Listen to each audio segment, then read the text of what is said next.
تو دنیا میں جہاں کہیں اللہ کی محبت کا احساس پایا گیا، وہاں اس کو پانے کے مختلف طریقے بھی اختیار کیے گئے.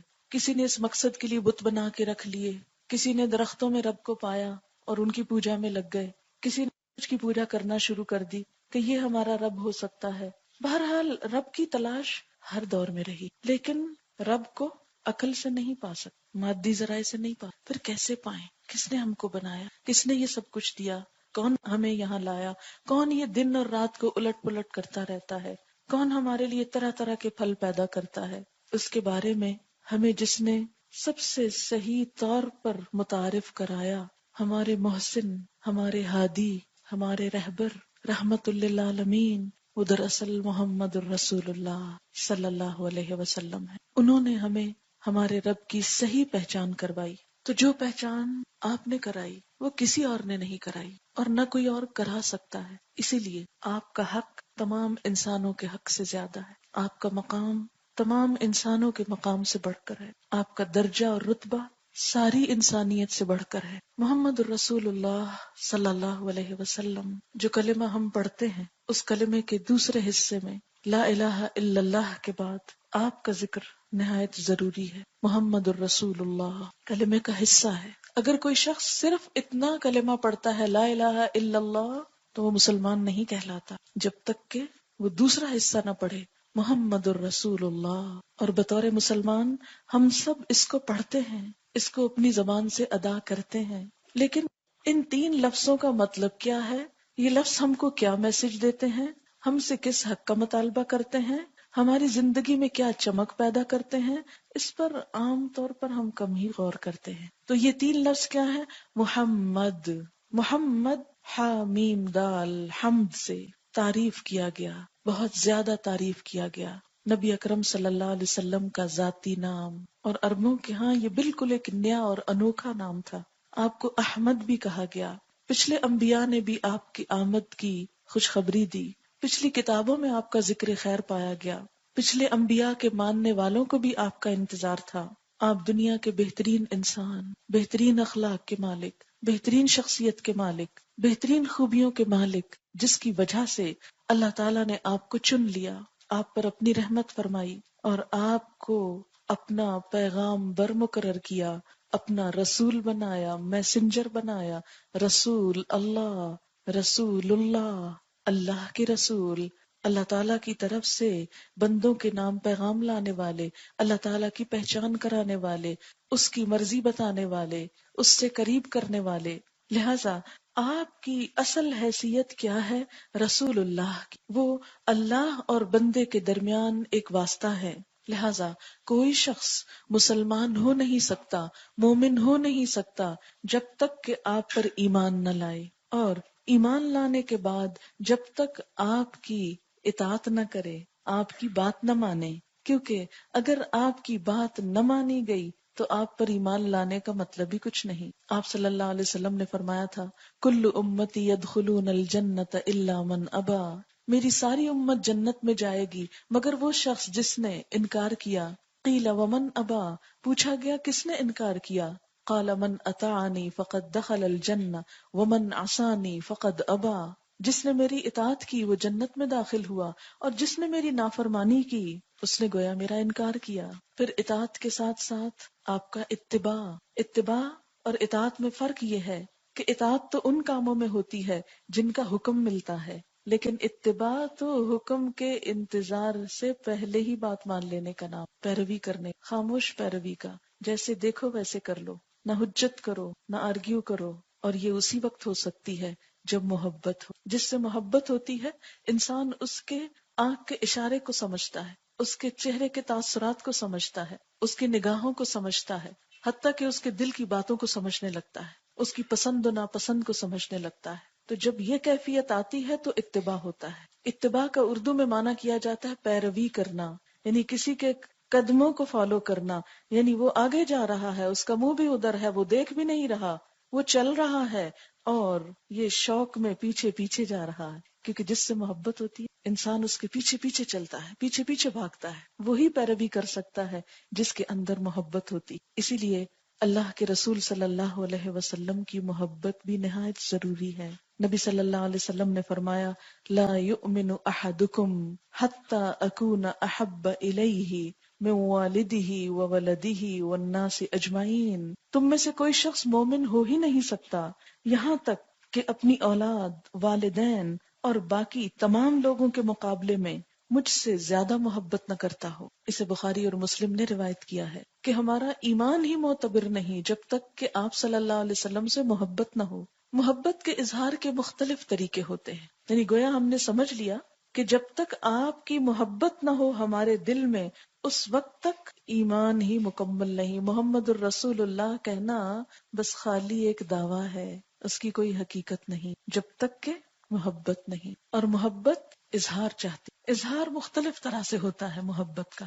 پہلا اظہار تو زبان سے ہوتا ہے۔ ہم دیکھتے ہیں کہ شروع سے لے کر اب تک مختلف قسم کے شعراء کرام، عرب کے، عجم کے، ہر زبان میں آپ کی ذات کے بارے میں بہترین خیالات کا اظہار شعر میں کرتے رہے ہیں۔ حضرت حسان بن ثابت رضی اللہ تعالی عنہ جو آپ کے دربار کے شاعر تھے، یعنی صحابی تھے، انہوں نے آپ صلی اللہ علیہ وسلم سے محبت کا اظہار کرتے ہوئے کہا وَأَحْسَنُ مِنْكَ لَمْ تَرَ قَطُّ عَيْنِي وَأَجْمَلُ مِنْكَ لَمْ تَلِدِ النِّسَاءُ خُلِقْتَ مُبَرَّأً مِنْ كُلِّ عَيْبٍ كَأَنَّكَ قَدْ خُلِقْتَ كَمَا تَشَاءُ۔ کسی آنکھ نے تجھ سے زیادہ خوبصورت شخص دیکھا نہیں، تجھ سے زیادہ صاحب جمال کبھی کسی عورت نے جنم نہیں دیا، تو ہر عیب سے اس طرح پاک اور صاف ہے جیسے تو اپنی مرضی اور پسند سے پیدا ہوا۔ یعنی نبی صلی اللہ علیہ وسلم کی شخصیت کا ایک طرف سراپا اور اس کا نقشہ کھینچ دیا، سراپا بیان کر دیا، اور دوسری طرف اپنی محبت کا اظہار بھی کر دیا۔ لیکن یاد رکھیے کہ محبت کا اظہار صرف تعریف سے نہیں کافی، اس کے لیے اس سے آگے بڑھ کر پھر کیا ضروری ہے کہ انسان اس کی پسند و ناپسند کا خیال رکھے، اس کی بات مانے جس سے وہ محبت کرتا ہے، کیونکہ قرآن پاک میں آتا ہے قُلْ إِن كُنتُمْ تُحِبُّونَ اللَّهَ فَاتَّبِعُونِي يُحْبِبْكُمُ اللَّهُ وَيَغْفِرْ لَكُمْ ذُنُوبَكُمْ، کہہ دیجئے اگر تم اللہ سے محبت کرتے ہو فَاتَّبِعُونِی، تو میرا اتباع کرو، یعنی محمد الرسول اللہ صلی اللہ علیہ وسلم کی پیروی کرو۔ یحببکم اللہ، انعام کیا ملے گا تم کو؟ اللہ تم سے محبت کرے گا، وَیَغْفِرْ لَکُمْ ذُنُوبَکُمْ، اور تمہارے گناہوں کو معاف کر دے گا، تمہاری بخشش فرمائے گا۔ اس لیے محبت کے زبانی اظہار کے ساتھ ساتھ آپ کی اطاعت کرنا، پھر جس سے محبت ہوتی ہے اس کا احترام بھی لازم ہوتا، کیونکہ جس محبت میں احترام نہ ہو وہ محبت باقی نہیں رہ سکتی۔ اسی لیے اللہ تعالیٰ نے قرآن پاک میں نبی صلی اللہ علیہ وسلم کی عزت اور احترام کے لیے خاص طور پر تاکید فرمائی وَتُعَزِّرُوهُ وَتُوَقِّرُوهُ، آپ کی مدد کرو، عزت کرو، توقیر کرو۔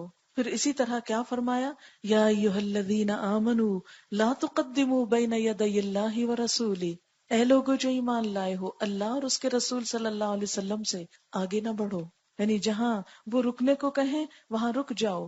یعنی آپ کے زمانے میں جیسے سب مل کر چل رہے ہیں تو چلنے میں آپ سے آگے نہ بڑھو، اسی طرح جب آپ بول رہے ہیں تو بولنے میں آپ کے آگے بڑھ بڑھ کے نہ بولو، حتیٰ کہ قرآن پاک میں آپ صلی اللہ علیہ وسلم کے سامنے اونچی آواز میں بات کرنے سے بھی منع کر دیا گیا تھا، اور فرمایا کہ جن کے دلوں میں تقویٰ ہوگا وہ اونچا نہیں بولیں گے، اور اگر کوئی اونچا بولے گا آپ کے سامنے تو اس کے اعمال ضائع ہو جائیں گے۔ فرمایا تم ایسے مت پکارو جیسے آپس میں ایک دوسرے کو پکارتے ہو۔ لہٰذا آپ کی محبت کا تقاضا کیا ہے؟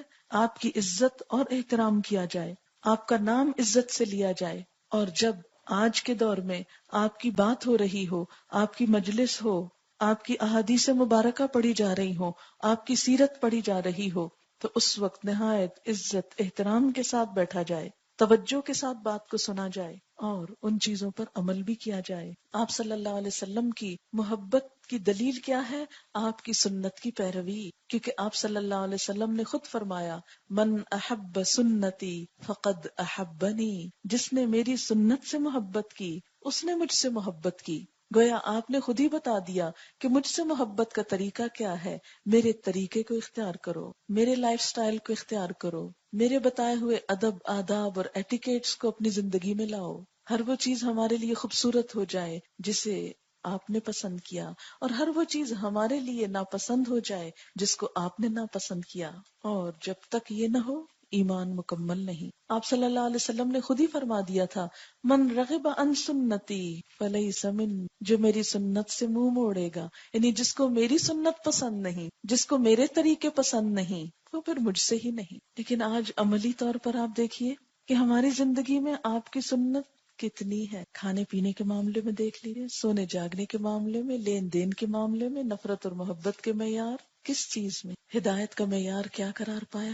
صحابہ کرام جیسا ایمان. فَإِنْ آمَنُوا بِمِثْلِ مَا آمَنْتُمْ بِهِ فَقَدْ اهْتَدَوْا، اگر وہ ایمان لائیں ایسا ہی جیسے تم ایمان لائے ہو، جیسے صحابہ کرام ایمان لائے، تو وہ ہدایت پا گئے. ہرقل کے دربار میں ابو سفیان کیا کہتا کہ میں نے اس شخص کے ساتھ جس طرح لوگوں کو محبت کرتے دیکھا ہے، کسی اور کے لیے ایسی محبت نہیں پائی. بڑے بڑے درباروں میں گیا ہوں، بڑے بڑے بادشاہوں سے ملا ہوں کہ وہ آپ کے وضو کے پانی پہ جھپٹتے ہیں، وہ آپ کی بات سنتے ہی عمل کے لیے لپک پڑتے ہیں، دوڑ پڑتے ہیں، جان تک آپ کے لیے دینے کو تیار ہیں.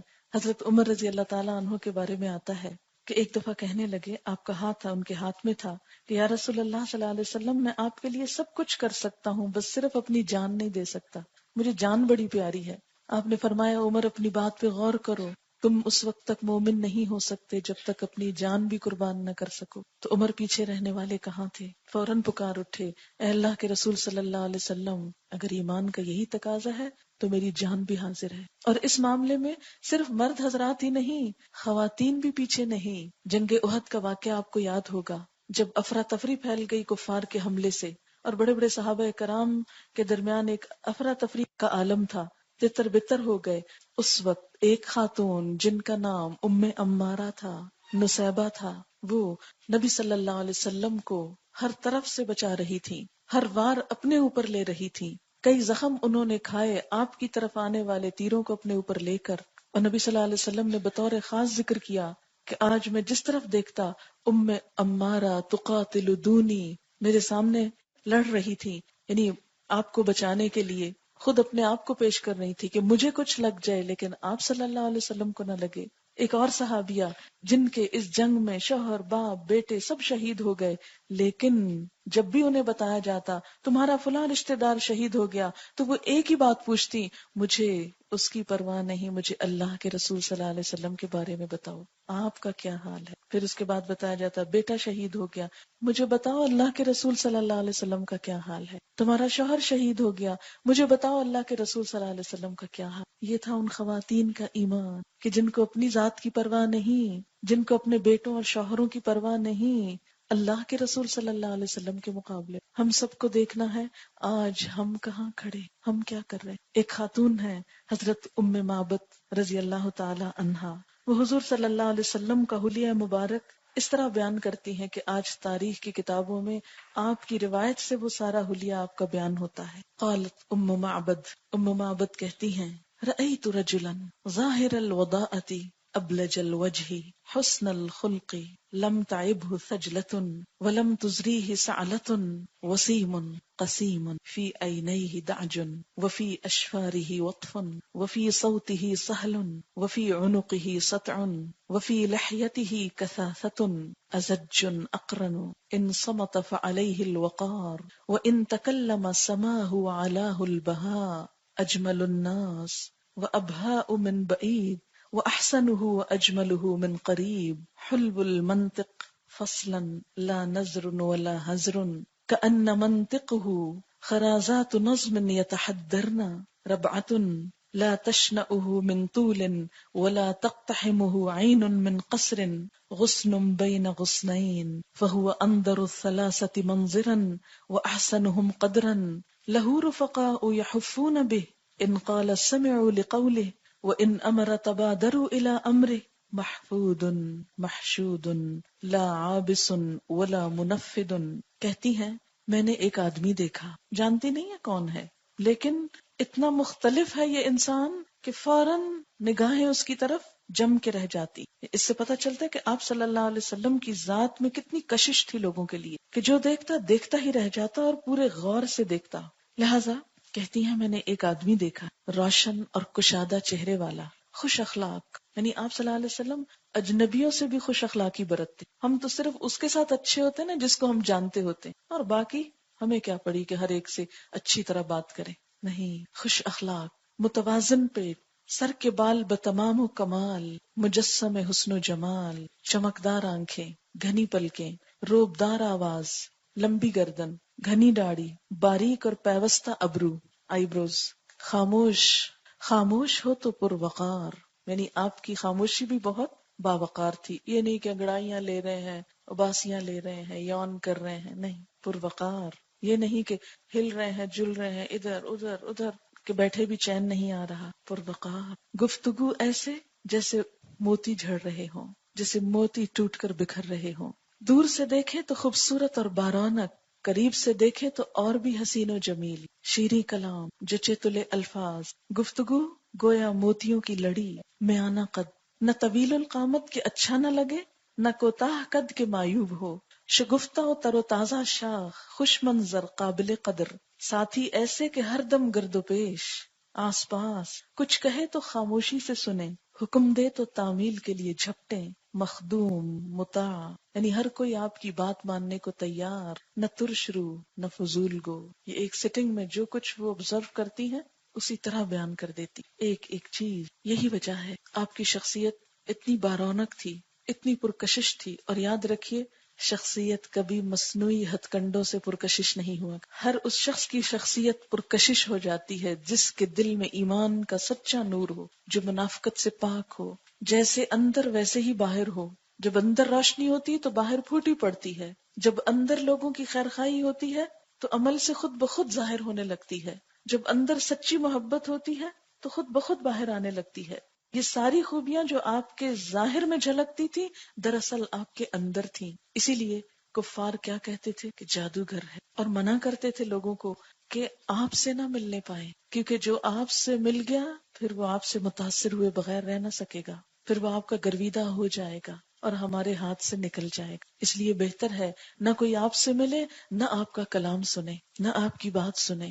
آج ہمارے اندر اس کا ایک حصہ بھی کیوں نہیں؟ اس لیے کہ ہم جتنا بھی اچھا بننے کی کوشش کرتے ہیں نا، وہ عموماً صرف باہر باہر سے، صرف ان چیزوں میں جو لوگوں کو نظر آتی ہیں، ان میں نہیں جو اللہ کو نظر آتی اور جو ہمارے اندر ہوتی. جب اندر کا انسان خوبصورت بننے لگتا ہے تو پھر ہر چیز پرکشش ہونے لگتی ہے. ہمیں بھی آپ کی اتباع میں، آپ کی پیروی میں اندر باہر سے چمکنا، کیونکہ نبی صلی اللہ علیہ وسلم کی آمد کا مقصد بھی کیا تھا؟ وَيُزَكِّيهِمْ، ان کو پاک کرتے ہیں، ان کا تزکیہ کرتے ہیں. اور تزکیہ کا معنی کیا ہوتا ہے؟ صاف کرنا، ہر قسم کے عیب باہر نکال پھینکنا، شخصیت کے، کردار کے، اخلاق کے، اور اچھی چیزوں کو کلٹیویٹ کرنا، اگانا. تزکیہ میں پھر تربیہ بھی آ جاتی، یعنی ایک طرف انسان کی اخلاقی برائیوں کو، عقیدے اور ایمان اور عمل کی خرابیوں کو دور کرنا، اور دوسری طرف اچھے اخلاق کو اندر پیدا کرنا. ہمارا آپ سے تعلق اسی وقت صحیح معنوں میں ہو سکتا ہے جب ہم آپ کی بات کو صحیح معنوں میں لینے والے ہوں، پوری طرح، آدھا آدھا نہیں، ظاہر ظاہر سے نہیں، اندر سے بھی. اور اللہ تعالیٰ سے بھی ہمارا تعلق اسی وقت صحیح ہو سکتا ہے، جڑ سکتا ہے اور صحیح بنیادوں پہ قائم ہو سکتا ہے جب ہمارا تعلق حضور صلی اللہ علیہ وسلم سے درست ہو. ہم آپ کا احسان ماننے والے، آپ سے محبت کرنے والے، آپ کے مشن کے لیے.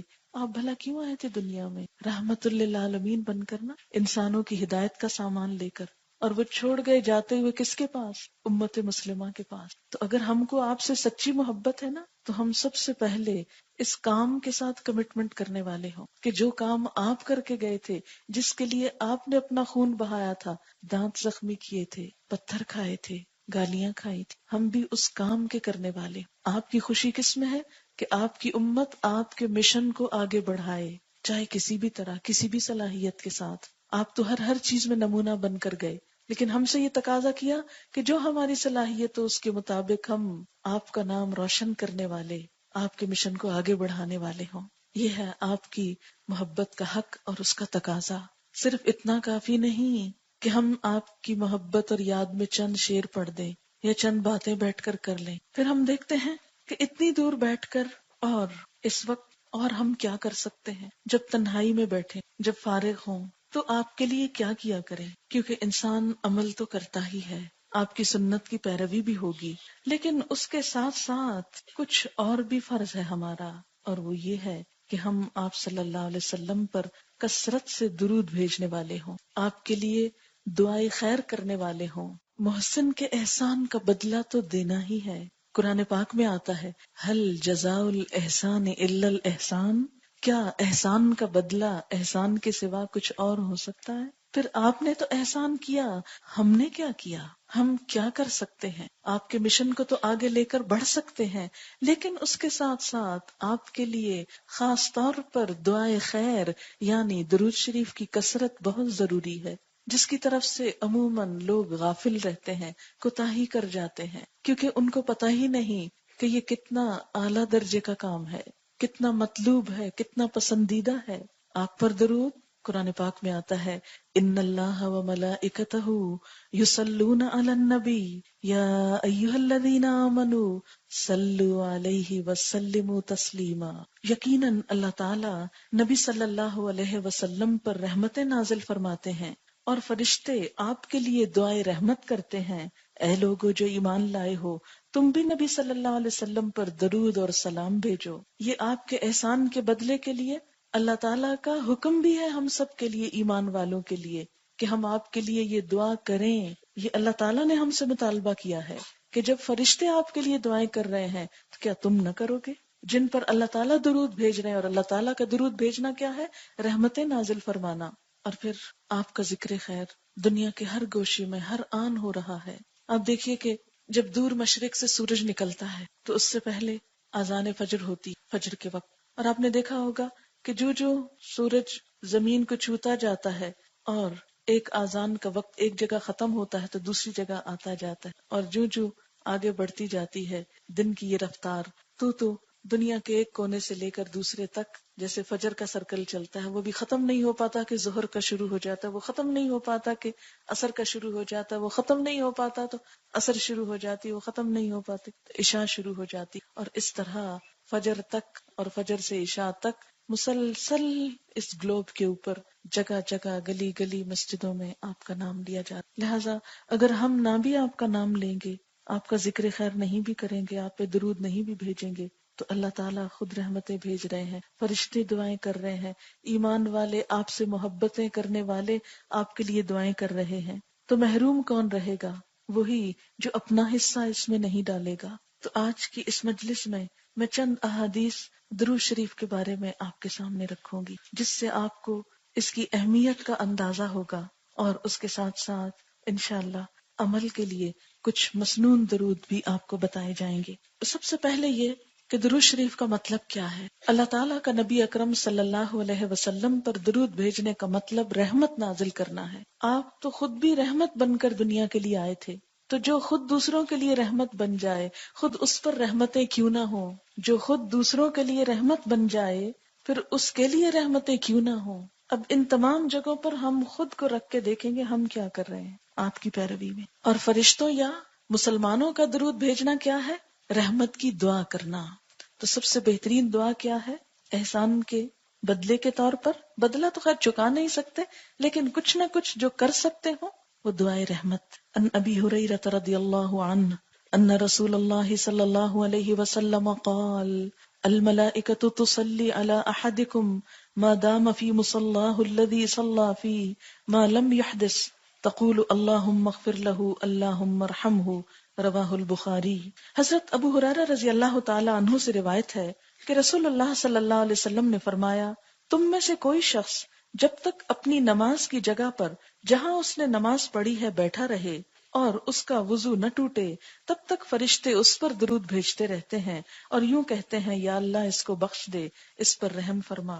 یعنی عام اہل ایمان بھی جب عبادت کی حالت میں ہوتے ہیں، اللہ کا ذکر کرتے ہیں تو ان پر بھی رحمت آتی ہے، کیونکہ فرشتے عام اہل ایمان کے لیے بھی دعا کرتے ہیں۔ تو دعائے رحمت کا طریقہ پھر کیا ہے؟ اللہم ارحمہ بھی کہنا اور اللہم صلی علی بھی کہنا، لیکن صلی علی کا لفظ عام مسلمانوں کے لیے نہیں ہوتا، یہ انبیاء کے لیے ہوتا ہے۔ حضرت عائشہ رضی اللہ تعالی عنہا فرماتی ہیں کہ رسول اللہ صلی اللہ علیہ وسلم نے فرمایا، صف کے دائیں طرف کے لوگوں پر اللہ تعالی رحمت نازل فرماتے ہیں اور فرشتے ان کے لیے دعائے رحمت کرتے ہیں۔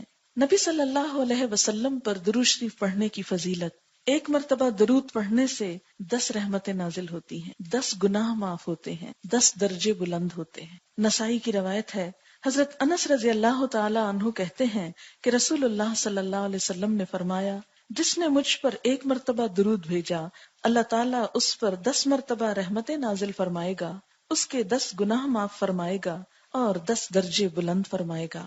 ایک ہی وقت میں کیا کچھ کما لیا آپ نے۔ کثرت درود قیامت کے دن نبی صلی اللہ علیہ وسلم کی قربت کا باعث ہوگا۔ حضرت عبداللہ بن مسعود رضی اللہ تعالی عنہ کہتے ہیں کہ رسول اللہ صلی اللہ علیہ وسلم نے فرمایا، جو شخص مجھ پر بکثرت درود بھیجتا ہے، قیامت کے روز وہ سب سے زیادہ میرے قریب ہوگا۔ اور کون کتنا قریب؟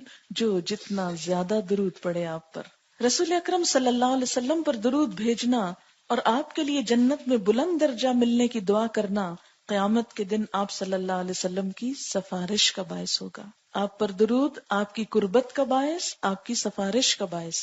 حضرت عبداللہ بن عمر رضی اللہ تعالی عنہما کہتے ہیں کہ رسول اللہ صلی اللہ علیہ وسلم نے فرمایا، جس نے مجھ پر درود بھیجا یا میرے لیے اللہ تعالیٰ سے وسیلہ کیا ہے؟ جنت میں ایک بلند درجہ، وہ مانگا، اس کے لیے میں قیامت کے روز ضرور سفارش کروں گا۔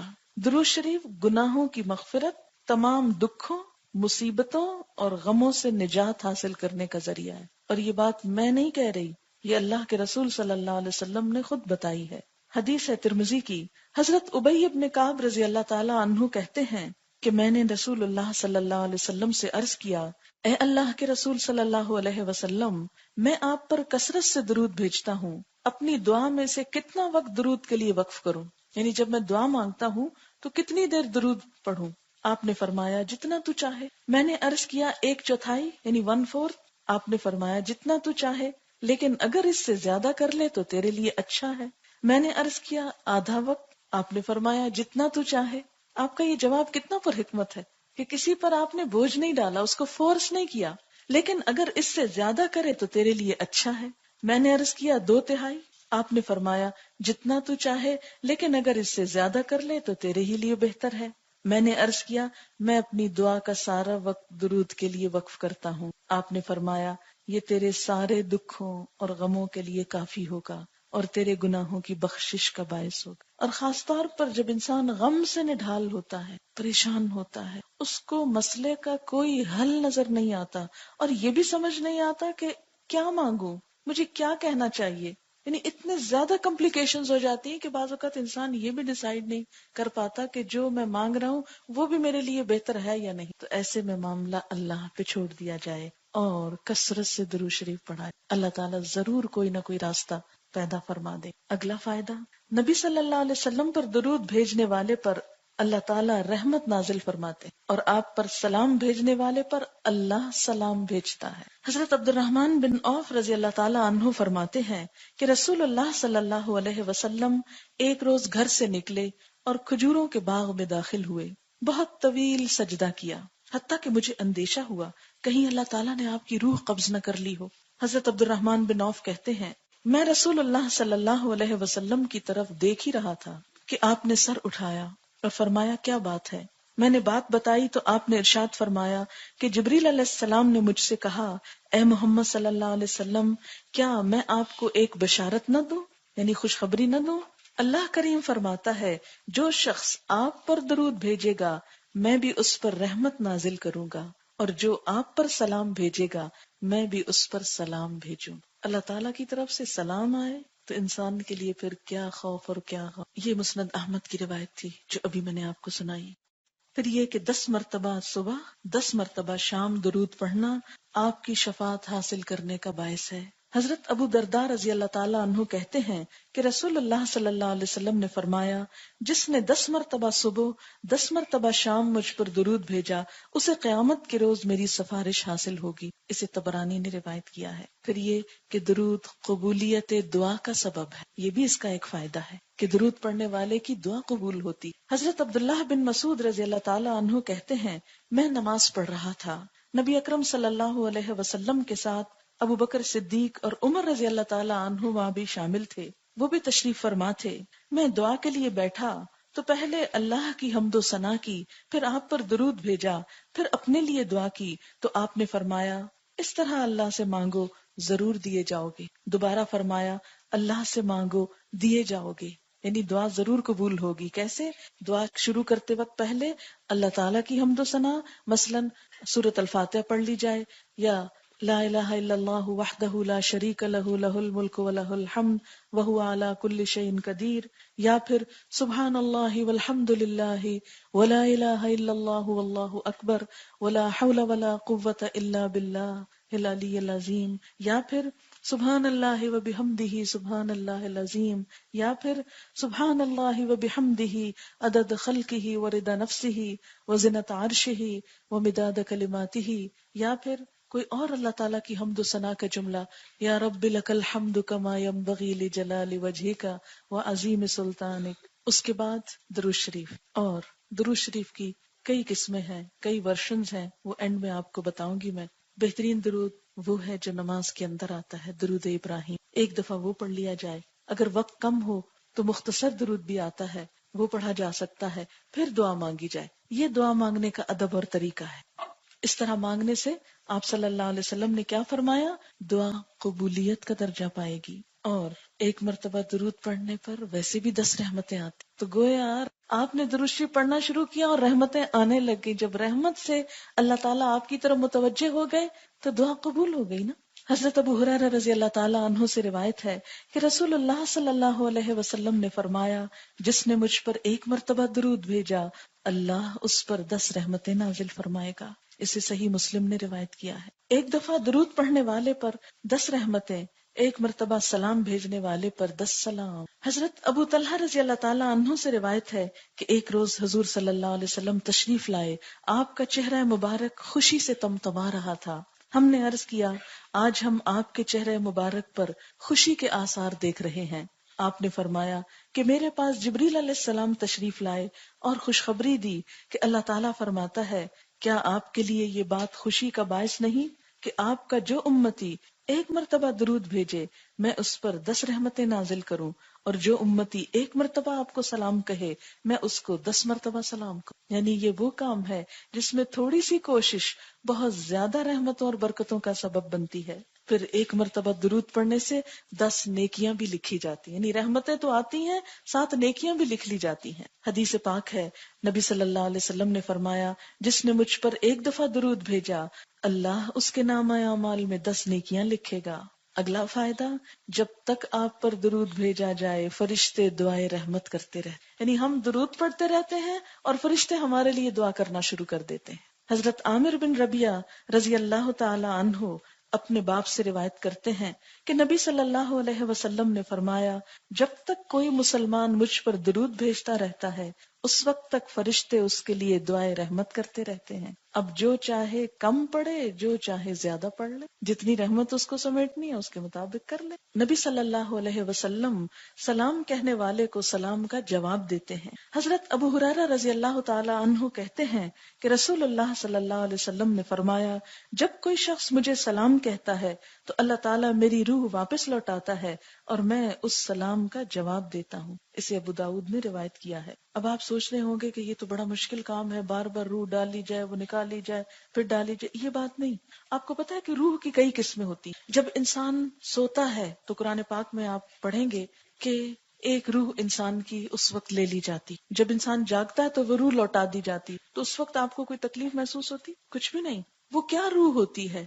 احساس اور شعور کی، جو واپس ملتی. سونے کے وقت انسان کہ یہ احساس اور شعور ایک طرح سے اللہ تعالیٰ کے قبضے میں ہو. تو جب آپ کو سلام کیا جاتا ہے تو آپ کو ایک طرح سے احساس دیا جاتا ہے، بتایا جاتا ہے کہ فلاں امتی نے سلام بھی، آپ بھی اس کو سلام بھیجتے ہیں، یعنی آپ اس کا جواب دیتے ہیں. اچھا، ایک بات یہ ہے نا کہ جو عالم بالا کی باتیں ہوتی ہیں نا، عالم برزخ کی، وہ عموماً ہم کو سمجھ نہیں آتی اور بعض اوقات ہم کنفیوز ہوتے ہیں، بعض اوقات اس کے رنگ رنگ کے معنی نکالنے لگتے ہیں اور عقل پہ پرکھنے لگتے ہیں. بھلا یہ کیسے ہو سکتا ہے کہ آپ اتنے لوگوں کا جواب دیں اور آپ کو یہ بتایا جائے کہ یہ لوگ درود بھیج رہے ہیں اور یہ تو عقل میں نہیں آتا. تو بات یہ ہے کہ اگلی دنیا کی باتوں کو اس دنیا سے مثال نہ دیجیے کبھی بھی. وہاں کیا ہوتا ہے، کیسے ہوتا ہے، کیا انتظامات ہیں، کیا طریقے ہیں، کیا عالم ہے، وہ تو کسی آنکھ نے دیکھا ہی نہیں، نہ کسی کان نے سنا ہے، نہ کوئی دماغ اس کا تصور کر سکتا ہے. اس لیے ایمان کا تقاضا کیا ہے؟ جو کہہ دیا گیا اس کو مان لیا، ایسا ہوتا ہے، ہوتا ہوگا، آپ نے فرمایا ہے، سچ فرمایا ہے، لیکن شرط یہ کہ حدیث صحیح ہو۔ اور یاد رکھیے کہ ہر ایک کا اجر و ثواب اس کی نیت اور اس کے ایمان، تقوی اور عمل پر بھی ہو۔ ایک شخص اگر عمل سے آپ کو ناراض کر رہا ہے اور زبان سے صرف کہتا ہے کہ میں آپ پر درود بھیجتا ہوں، تو اس کا اتنا اثر نہیں ہوتا جتنا یہ کہ آپ کی سنت کے مطابق عمل کرنے والے کی زبان سے نکلی ہوئی بات۔ پھر یہ کہ آپ پر درود بھیجنے کی کیا اہمیت ہے؟ اگر کوئی نہیں بھیجتا آپ پر درود تو اس کا نقصان کیا ہے؟ اس کا نقصان یہ ہے کہ جو آپ کا نام مبارک سنے اور پھر درود نہ پڑھے، نبی صلی اللہ علیہ وسلم نے اس کے لیے بد دعا فرمائی، وہ اللہ کی رحمت سے محروم ہے۔ کیسے؟ حضرت ابو ہریرہ رضی اللہ تعالی عنہ کہتے ہیں کہ رسول اللہ صلی اللہ علیہ وسلم نے فرمایا، رسوا ہو وہ آدمی جس کے سامنے میرا نام لیا جائے اور وہ درود نہ پڑے۔ کیسے پڑھنا ہوتا ہے یہ؟ صلی اللہ علیہ وسلم، دل کے اندر ہی۔ رسوا ہوا وہ آدمی جس نے رمضان کا پورا مہینہ پایا اور وہ اپنے گناہ نہ بخشوا سکا۔ رسوا ہو وہ آدمی جس کے سامنے اس کے ماں باپ بڑھاپے کی عمر کو پہنچے اور وہ ان کی خدمت کر کے جنت میں داخل نہ۔ نبی صلی اللہ علیہ وسلم کا نام مبارک سن کر درود نہ بھیجنے والے کے لیے حضرت جبریل نے بد دعا فرمائی اور نبی صلی اللہ علیہ وسلم نے آمین کہی۔ حضرت کعب بن عجرہ رضی اللہ تعالی عنہ کہتے ہیں کہ ایک روز رسول اللہ صلی اللہ علیہ وسلم نے ممبر لانے کا حکم دیا۔ ممبر کیا چیز ہے؟ جس پر آپ خطبہ دیتے۔ اور جب آپ صلی اللہ علیہ وسلم پہلی سیڑھی پر چڑھے تو فرمایا آمین، پھر دوسری سیڑھی پر چڑھے تو فرمایا آمین، پھر تیسری سیڑھی پر چڑھے تو فرمایا آمین۔ خطبہ سے فارغ ہونے کے بعد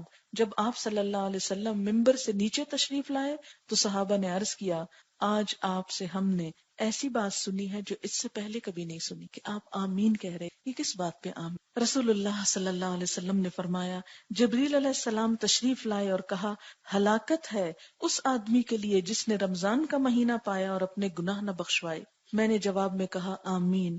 جب میں دوسری سیڑھی پر چڑھا تو جبریل علیہ السلام نے کہا، ہلاکت ہو اس آدمی کے لیے جس کے سامنے آپ کا نام لیا جائے لیکن وہ آپ پر درود نہ بھیجے۔ میں نے جواب میں کہا آمین۔ جب تیسری سیڑھی پر چڑھا تو جبریل علیہ السلام نے کہا، ہلاکت اس آدمی کے لیے جس نے اپنے ماں باپ یا دونوں میں سے کسی ایک کو بڑھاپے کی عمر میں پایا لیکن ان کی خدمت کر کے جنت حاصل نہ کی۔ میں نے جواب میں کہا آمین۔ تو آپ خود سوچئے، جس دعا کے مانگنے والے جبریل علیہ السلام ہوں اور اس پر آمین کہنے والے اللہ کے رسول صلی اللہ علیہ وسلم ہوں، پھر اس کی قبولیت میں کوئی شک ہو سکتا؟ نبی صلی اللہ علیہ وسلم پر درود نہ بھیجنے والا بخیل، کنجوس کہلاتا، چاہے وہ کتنا ہی مال خرچ کرنے والا ہو۔ حضرت علی رضی اللہ تعالیٰ عنہ کہتے ہیں کہ رسول اللہ صلی اللہ علیہ وسلم نے فرمایا، جس کے سامنے میرا نام لیا جائے اور وہ درود نہ پڑھے وہ بخیل ہے، اور بخل اور ایمان ایک دل میں جمع نہیں۔ حضرت ابو ذر سے روایت ہے کہ رسول اللہ صلی اللہ علیہ وسلم نے فرمایا،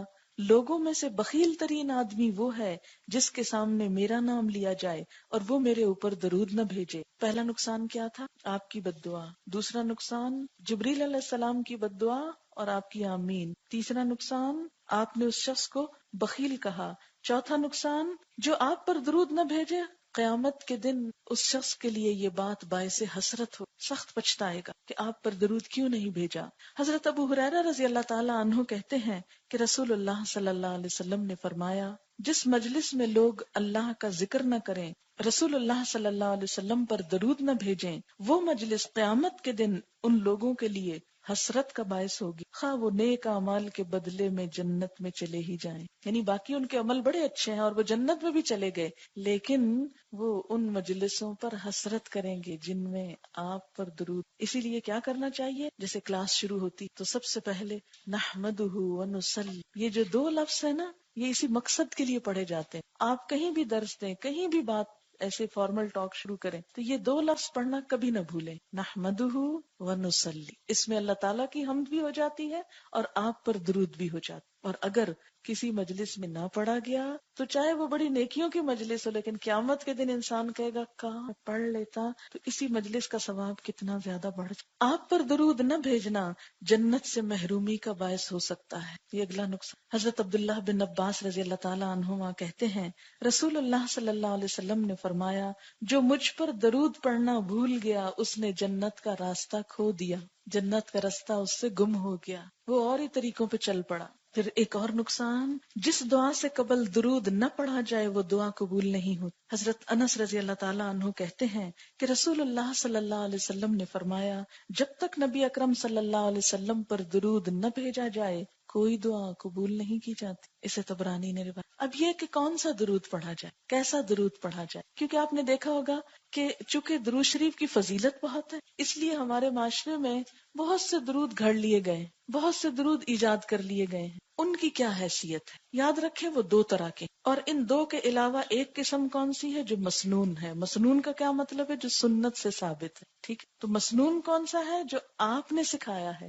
اور دوسرے کون سے ہیں؟ جو لوگوں نے خود بنائے۔ اب جو لوگوں نے خود بنائے ہیں وہ دو طرح کے، ایک تو وہ ہے کہ جو اچھے بہترین الفاظ میں آپ کی تعریف، یہ ایسے ہی ہے جیسے نعت شعر میں ہوتی ہے، تو یہ درود نثر میں، اس میں کوئی حرج نہیں، کوئی گناہ کی بات نہیں، کچھ نہیں، بڑے خوبصورت الفاظ چنے گئے آپ کی تعریف بیان کرنے کے لیے یا آپ کے لیے دعائے خیر کرنے کے لیے، ٹھیک ہے، پڑھ لیں اس کو، کوئی حرج نہیں۔ لیکن کچھ درود ایسے بنائے گئے ہیں کہ جس میں آپ صلی اللہ علیہ وسلم سے محبت کے اظہار میں غلو کیا گیا، آپ کی شان کو حد سے بڑھا کر بسا اوقات اللہ تعالیٰ کے برابر کر دی، یا آپ کو وہ صفات دے دی گئی جو دراصل اللہ تعالیٰ کی صفات ہیں۔ ایسے میں چونکہ شرک شامل ہو جاتا ہے اور نبی صلی اللہ علیہ وسلم کی نافرمانی بھی ہوتی ہے، کیونکہ آپ نے خود منع فرمایا تھا، لا تطرونی کما اطرت النصارى عیسی ابن مریم، مجھے میری حد سے آگے نہ بڑھاؤ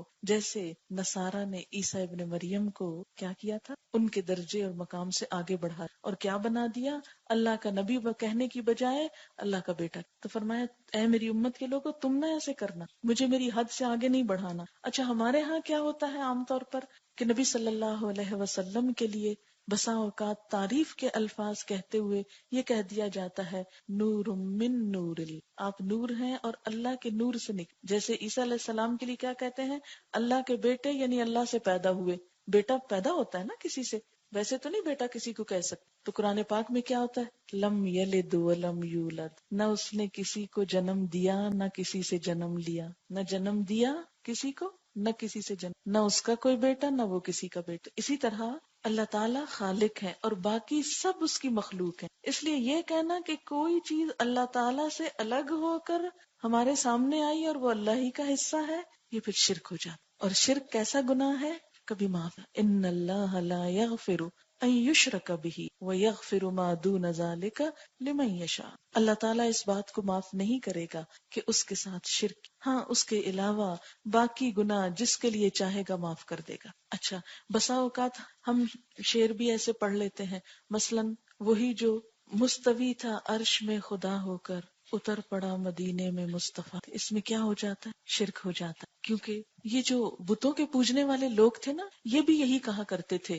کہ یہ جو بت ہے نا پتھر کے، یہ اللہ تعالیٰ کے نمائندے ہیں اور اللہ تعالیٰ کی خاص طاقت ہے ان میں، اور نعوذ باللہ اس کا روپ ہے، یہ ان کو دیکھ کر ہم کو خدا یاد آتا ہے، اور پھر آگے بڑھ کر ان کے اندر کچھ صفات بھی سمجھتے تھے کہ یہ اولاد دیتا ہے، اولاد دینے والا دیوتا ہے، اور یہ رزق کا دیوتا ہے، یہ بارش کا دیوتا ہے، یہ سورج دیوتا ہے۔ سنی ہے نا یہ باتیں آپ نے؟ پہلے وہ کیا کہتے